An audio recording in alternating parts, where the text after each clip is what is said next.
Alors, je peux vous assurer que votre petit sourire narquois que vous avez depuis le début de l'audition, demain, je ferai tout pour être présent. Quand vous serez déféré, je veux voir quand vous allez décrocher ce sourire. OK? Ça marche.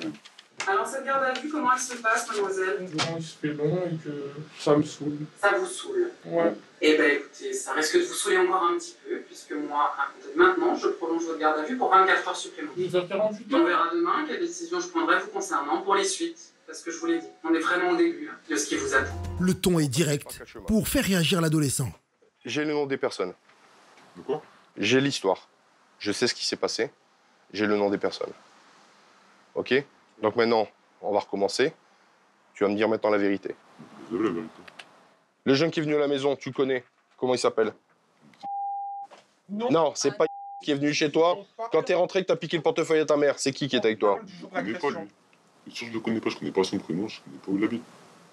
Pourquoi tu vas dire à des gens que tu connais les 4 qui t'ont agressé? Non, pas avoir dit ça. Tu te rappelles pas, pourtant tu l'as dit. T'as cité... T'as cité... T'as cité... Et t'as cité... Ah, c'est marrant parce que ça me fait 4 noms. Et justement, dans ton affaire, on a 4 personnes. T'étais à l'école avec...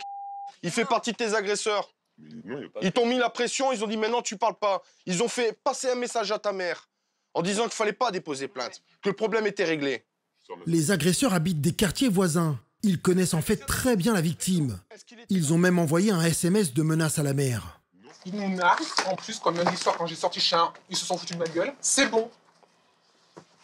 Donc maintenant, on va reprendre et tu me donnes les noms. C'est clair?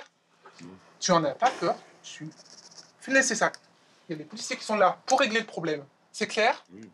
Je t'ai dit, je te pardonnerai tout sauf le mensonge. Par peur des représailles, le jeune homme a préféré ne pas désigner les coupables. Mais les policiers sont à présent convaincus d'avoir identifié les 4 adolescents ayant participé à sa séquestration. Après une semaine d'investigation, les policiers partent interpeller les agresseurs au domicile de leurs parents. Le meneur présumé du groupe est introuvable. Bonjour. Mais les policiers interpellent 3 complices présumés. Ils les emmènent au commissariat, où ils sont tous placés en garde à vue. Il y a 2 garçons et une fille. Les policiers vont chercher à connaître le degré d'implication de chacun. J'ai pratiquement rien fait. Là, je vais porter le chapeau pour une personne que...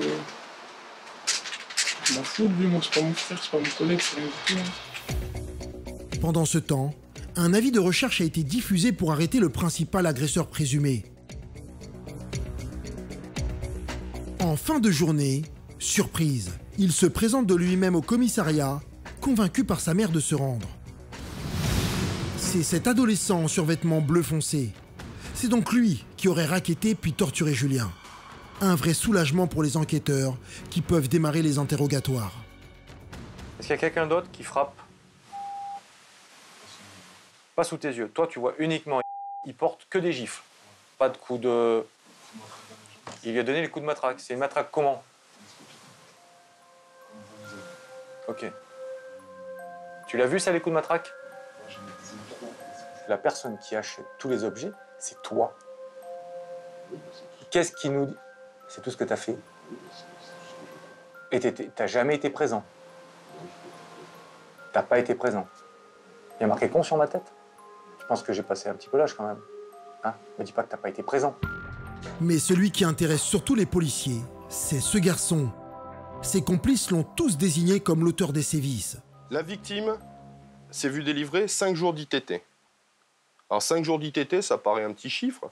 Simplement au niveau de ses blessures, il a eu 3 coups de couteau, des coups de matraque télescopique, des coups de taser et il s'est vu mettre sur le visage à plusieurs reprises du gaz lacrymogène, sans compter les coups de poing, les gifles et les coups de pied. Et les menottes.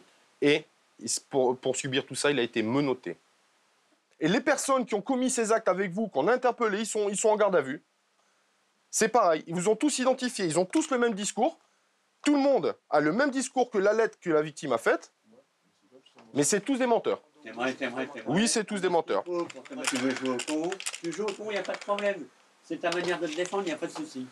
On va pas insister beaucoup plus loin, t'inquiète, l'audition, tu verras l'issue demain. Derrière son visage d'enfant, l'adolescent tient tête à Franco. Alors, je peux vous assurer que votre petit sourire narquois que vous avez depuis le début de l'audition, demain, je ferai tout pour être présent quand vous serez déféré. Je veux voir quand vous allez décrocher le sourire. Ok? Ça marche. Il n'y a aucun problème.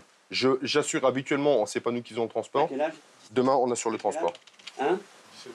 17 ans. Tu te prends à l'abri, tu te prends parce que tu vas pas aller au trou, mais tu vas direct. Hein. Là, les faits, c'est plus de 5 ans. Hein. Aucun d'eux ne semble mesurer la gravité des faits. La jeune fille de la bande est présentée devant le substitut du procureur par vidéo.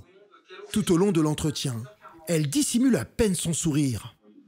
Vous avez compris les raisons de votre placement en garde à vue? Oui. Oui. Bon, en gros, on a voulu extorquer ou soutirer de l'argent à une personne et on a utilisé la violence. Oui. Et qu'est-ce que vous pensez de votre comportement? Parce que je vous vois sourire. Non, mais Des choses très, très graves, non, mais mademoiselle. c'est nerveux, c'est nerveux. Alors, cette garde à vue, comment elle se passe, mademoiselle? Bon, il se fait long et que ça me saoule. Ça vous saoule? Ouais. Eh bien, écoutez, ça risque de vous saouler encore un petit peu, puisque moi, à compter de maintenant, je prolonge votre garde à vue pour 24 heures supplémentaires. Je vais faire 48 On heures. verra demain quelle décision je prendrai vous concernant pour les suites, parce que je vous l'ai dit. Hein, on est vraiment au début hein, de ce qui vous attend. Extorsion et violence avec arme, escroquerie. Les agresseurs de Julien risquent tous de la prison. L'enquête des policiers du GEC est un succès, mais de nombreuses autres affaires d'agression les attendent.